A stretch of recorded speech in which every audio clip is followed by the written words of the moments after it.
जय श्री कृष्ण। आज के इस वीडियो में हम श्री कृष्ण के अमृत उपदेशों की उस अद्भुत यात्रा को करेंगे जो निश्चित रूप से हमारे जीवन को सफल और सार्थक बना दे। तो चलिए शुरू करते हैं इस अद्भुत यात्रा को। श्री कृष्ण जी कहते हैं, खुश रहना है तो जिंदगी के फैसले अपनी परिस्थितियों को देखकर लें। दुनिया को देखकर जो फैसले ले लेते हैं वह दुखी ही रहते हैं। कोई कुछ भी कहे, बस अपने आप को शांत रखो, क्योंकि सूरज की किरणें कितनी भी तेज क्यों न हो, समुद्र को सुखा नहीं सकती।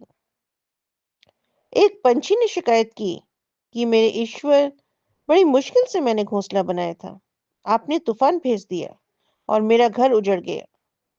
ऊपर से आवाज आई, तेरे घोंसले में सांप था, तुझे खाने के लिए आया था, इसलिए तूफान भेजा था ताकि तुम जाग जाओ और उड़ सको और तुम्हारी जान सुरक्षित रहे। हमारी जिंदगी में कितनी मुसीबतें आती हैं, हमें पता भी नहीं होता कि हमारे ईश्वर हमें किस तरह परेशानी से बचाता है। अगर तुम्हें लगता है कि परमात्मा तुम्हें कष्ट के पास ले आए हैं, तो भरोसा रखिए, वह तुम्हें कष्ट के पार भी ले जाएंगे। मन की पीड़ा का कोई अंत नहीं, इसलिए दूसरों को कोसने से कोई लाभ नहीं है।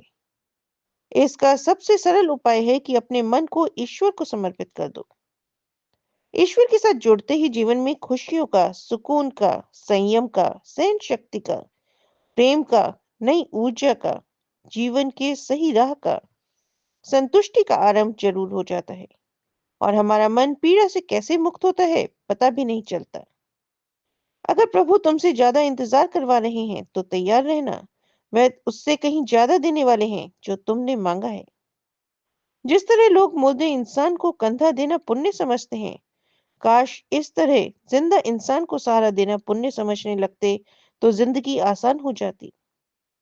मत सोच इतना कि जिंदगी के बारे में, जिसने जिंदगी दी है उसने भी तो कुछ सोचा होगा ना। आपका बीता हुआ कल भले ही कष्टों से भरा हुआ हो, पर आने वाला कल आपके हाथों में है। मन अंधा होता है, इसके पास अपना कोई ज्ञान नहीं होता। मन कुछ नहीं जानता और ना ही सही मार्गदर्शन करता है। इसलिए आप अंधे मन की बातें मानकर जरूरी कामों को टालना बंद कीजिए। आप हमेशा अपनी बुद्धि से काम लीजिए, मन से नहीं, क्योंकि अंधा मन हमेशा आपको जरूरी कामों को करने से रोक देता है। जब आप बुद्धि के जरिए जरूरी कामों को करना शुरू कर देंगे, तो धीरे धीरे आपका मन आपका मित्र बनता चला जाएगा। लेकिन अभी आपका मन आपका दुश्मन बना हुआ है, जो आपको दिन पर दिन बर्बाद कर रहा है। मुंह पर सच बोल देने और गुस्सा करने वाले लोग उन लोगों से करोड़ों गुना बेहतर हैं, जो आपके सामने कुछ और हैं, पीठ पीछे कुछ और हैं। किसी का दर्द समझने के लिए इंसान के अंदर इंसान का होना जरूरी है। कौवा कोयल की आवाज को दबा सकता है, मगर खुद की आवाज मधुर नहीं बना सकता। उसी तरह निंदा करने वाला व्यक्ति सज्जन को बदनाम कर सकता है, मगर खुद सज्जन नहीं बन सकता।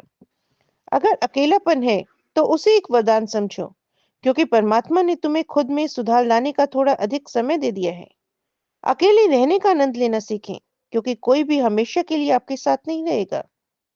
वक्त की एक बहुत बड़ी अच्छी आदत है, जैसा भी हो गुजर जाता है। कामयाब इंसान खुश रहे ना रहे, खुश रहने वाला इंसान कामयाब जरूर हो जाता है। जब सुखी हो तो भगवान को मत भूलना, और जब दुखी हो तो भगवान पर विश्वास रखना।